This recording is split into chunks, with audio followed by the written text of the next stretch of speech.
This winter is very reminiscent of some 30 years ago. I remember school was cancelled. It was a Friday because there was a thin layer of snow covering everything. I never seen snow before. It's unusual in these parts because we are very close to sea level. Prior, some other 30 years ago, it was at the marriage of my aunt. She married in January and it also snowed. So every so and so, the right conditions just present themselves and we get some snow. It's been snowing not where I live, but in the nearby mountains, which is extraordinary. You know, anyway, my parents was remembering something similar while we were eating. They were talking about this summer, this horrible summer some 60 years ago. Instead of beautiful, warm, sunny summer, they got heavy rain, which rotten all the crops. No vegetables, no fruits, no grains. Everything was spoiled.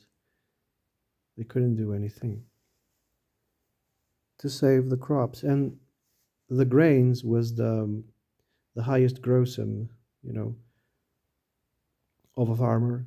It was the grains. That's how they pay their rent and stuff like that. So it was very difficult.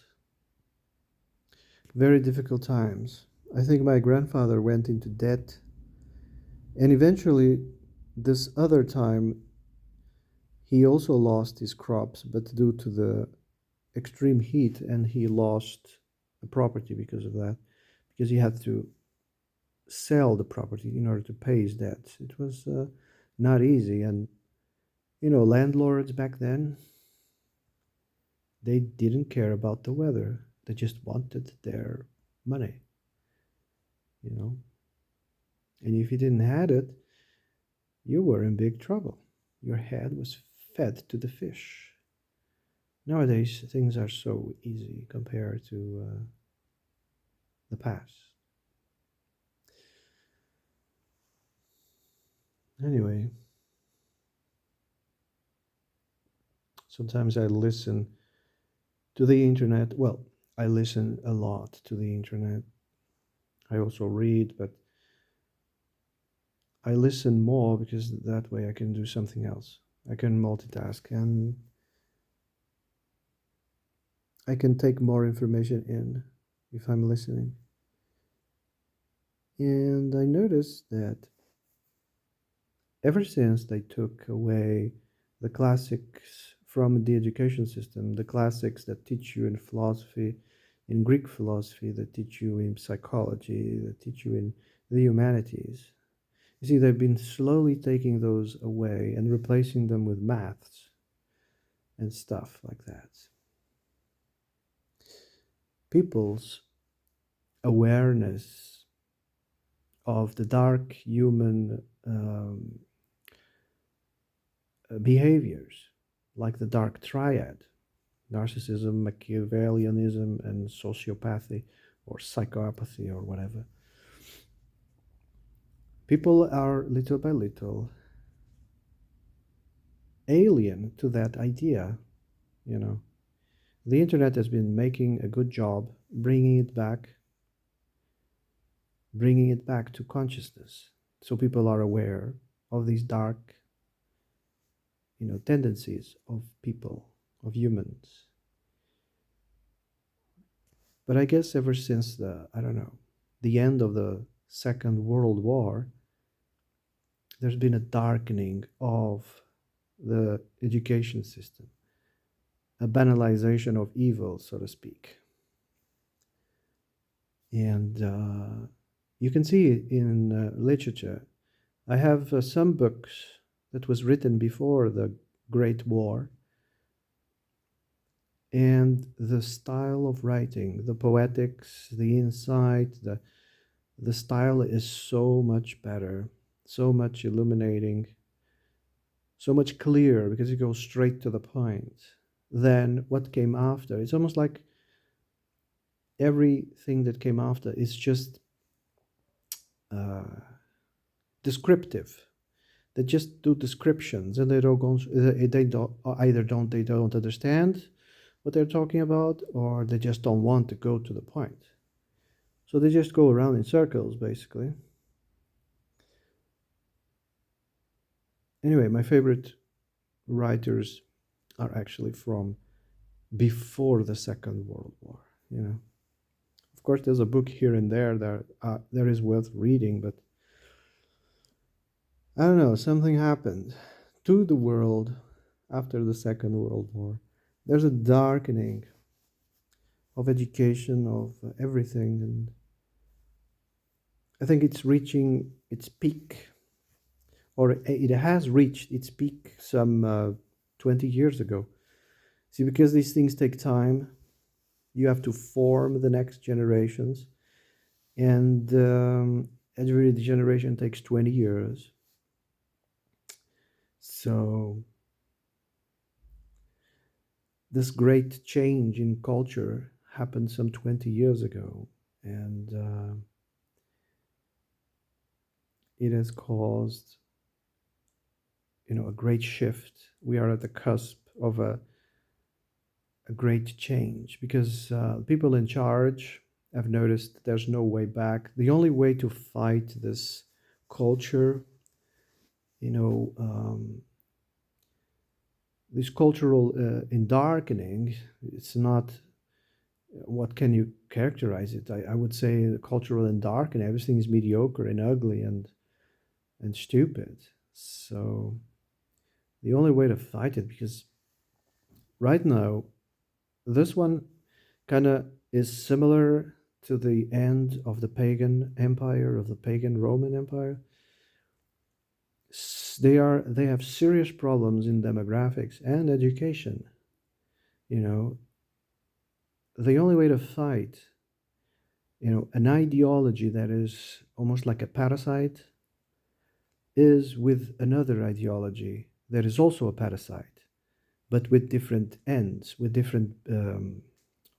slightly different objectives.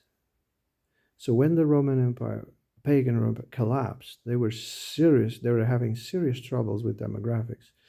So they rang about, this new Renaissance using the Holy Roman Empire. It was extremely family orientated, and they would hunt down anyone that would practice or have any knowledge of how to end the pregnancy. They will call them witches and wizards, and they would hunt them down because they wanted to bring back the birth rates, and they bring about the tyranny of morality in order to shame and blame anyone that was against demographics, against family, against children. So that campaign was so successful that through a manifest destiny, they had to actually migrate and repopulate other areas of the world. But then there was a rise in this mental neurosis, this parasitic neurosis, that everybody's equal and blah blah blah blah, and we are back into that point some 2000 years ago, in which demographics might cause the end of civilization. This is serious. And this time, I don't think it's just not going to catch the West, it's going to catch the whole world. One of the Pandora box moments was the contraceptive pill. That was the Pandora box moment. You know,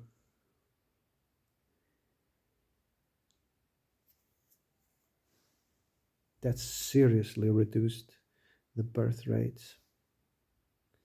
Seriously reduced the birth rates. And When you have only one or two children, you tend to be more overprotected over them. Yes, and they grow up in this sense that they will always have their back covered by their mommy and daddy. When they grow up, they are not independent at all because they know if they mess up, they have someone that will bail them out. So these people tend to vote more towards, you know, um, collectivism, you know? They tend to vote towards collectivism. Big government will always bail them out.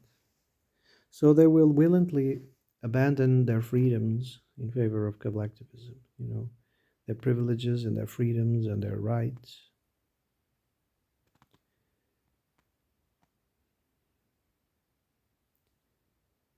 When you have a big family,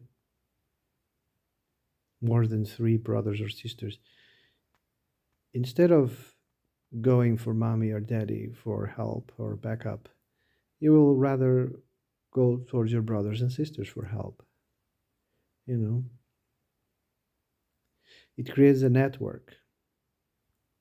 You know, single children don't know that. So that's why they vote for collectivism. Uh,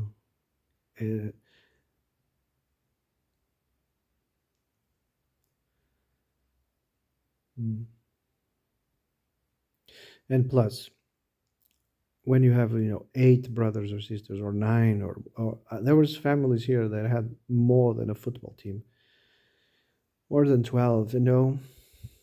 You're counting on yourself. If you mess up, your parents are not going to bail you out. So this develops what situational awareness. You know, it develops situational awareness, and people will think thoroughly before acting. There's no one to bail you out. So you better be sure what you're doing. You know, only children, they don't have situational awareness at all. Anyway, um, I think I was talking about Neoplatonism. Yes, Platonism or Neoplatonism, it's all the same thing. People who had influences, they were a lot more intuitive. They were capable of thinking clearly and going straight to the point. You know, you can still find people who had these influences. It's rare because it was exterminated out of the education system.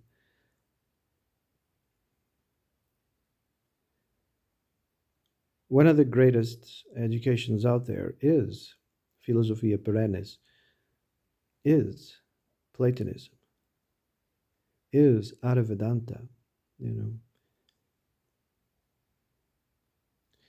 original Hinduism. It's